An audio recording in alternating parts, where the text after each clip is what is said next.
এসডিওর বিরুদ্ধে বড় অভিযোগ বিএলওদের। ফর্ম বিলি না হলেও ব্যারাকপুরের মহকুমা শাসক 100% ফর্ম বিলি হয়েছে বলে দেখানোর নির্দেশ দিচ্ছেন বলে অভিযোগ করলেন বিএলওরা। এসআইআর এর কাজ দ্রুত সম্পন্ন করতে ব্যারাকপুর লোকসভায় বিভিন্ন বিধানসভায় বিএলওরা ঘুরছেন বাড়ি বাড়ি। এরপরেও নির্বাচন কমিশনের তরফ থেকে তাদের কাছে দ্রুত কাজ শেষ করার নানান নির্দেশিকা আসছে বলে অভিযোগ জানালেন তারা। মানসবাবুর সঙ্গে কথা বললেন, আমাকে বললেন 100% দেখিয়ে দিতে ফর্ম ডিস্ট্রিবিউশন।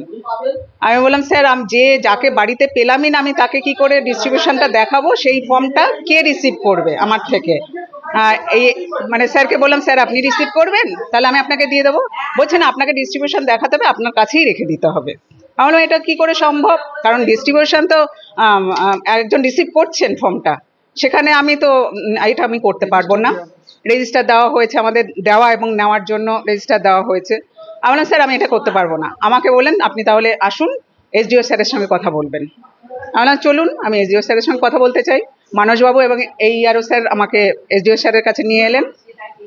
আমাকে বললেন যে বলুন কি সমস্যা। আমি বললাম স্যার আমার কোনো সমস্যা নয়, আপনাদের কি সমস্যা হয়েছে আমাকে বলুন। বলছে আপনার সব থেকে পারফরমেন্স খারাপ। আমি বললাম হ্যাঁ স্যার আমার, কারণ পুলিশ কোয়ার্টার সব শিফটিং, কেউ পার্মানেন্ট এখানে অ্যাড্রেস নয়। লাটবাগান পুলিশ কোয়ার্টারে কেউ 2 বছর থাকছে, 4 বছর থাকছে, তারা সেখান থেকে পার্মানেন্ট শিফট হয়ে চলে যাচ্ছেন।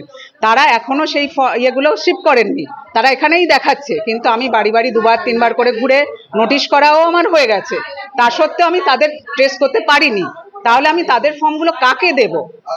এবার যে ঘরটা বলছে ঘরের মধ্যে ফেলে দেবেন, আমি বললাম সেই ঘরটায় অন্য মানুষ থাকছে, অন্য মানুষের ঘরে অন্য নামের ফর্মটা কি ফেলতে দেবে না? এটা কোনোদিন সম্ভব? তা বললো না। তারপরে আমার সঙ্গে বললো আপনার সঙ্গে আর কোনো কথা বলছি না, আপনি কি স্কুল টিচার? আমি বললাম হ্যাঁ স্কুল টিচার। তারপরে এইআরও স্যারকে বললেন ওনাকে বলুন 5টার মধ্যে 100% ডিস্ট্রিবিউশন দেখাতে হবে। আমরা স্যার আমাকে তো কথা বলতে দিন, আমি কি করে 5টার মধ্যে? আপনার টেবিল চাপড়ে বলছে আপনার সঙ্গে কোনো কথা বলছি না, এইআরও স্যার আপনাকে যা নির্দেশ দেবে সেইভাবে আপনি করবেন। বিএলওদের আরো অভিযোগ তাদের ডেটা এন্ট্রি করতে বাধ্য করা হচ্ছে, এটা তারা করবেন না। আমাদের ফোন নাম্বারগুলো ফর্মে দিয়ে দেওয়া হয়েছে, যে কেউ ফোন করছে সব ইনফরমেশন নেওয়ার জন্য, আমরা তাতেও রাজি। কিন্তু আমরা আপাতত ডেটা এন্ট্রি যেটা করতে হচ্ছে প্রচুর সময় লাগছে, সেই ডেটা এন্ট্রি থেকে আমাদের একটাই দাবি, ডেটা এন্ট্রি আমরা করছি না।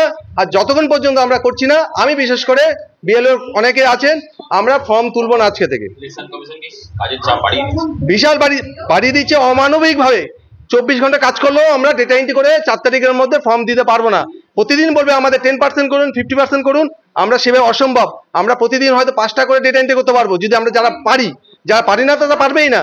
এই জন্য আমাদের অনুরোধ, আমাদের ডেটা এন্ট্রি থেকে মুক্তি দিতে হবে। ব্যারাকপুরের মহকুমা শাসক ক্যামেরার সামনে কিছু বলতে না চাইলেও বিএলওদের সমস্ত অভিযোগ খতিয়ে দেখার আশ্বাস দিয়েছেন। ব্যারাকপুর থেকে প্রতিটি ঘোষের রিপোর্ট, দ্য ওয়াল নিউজ।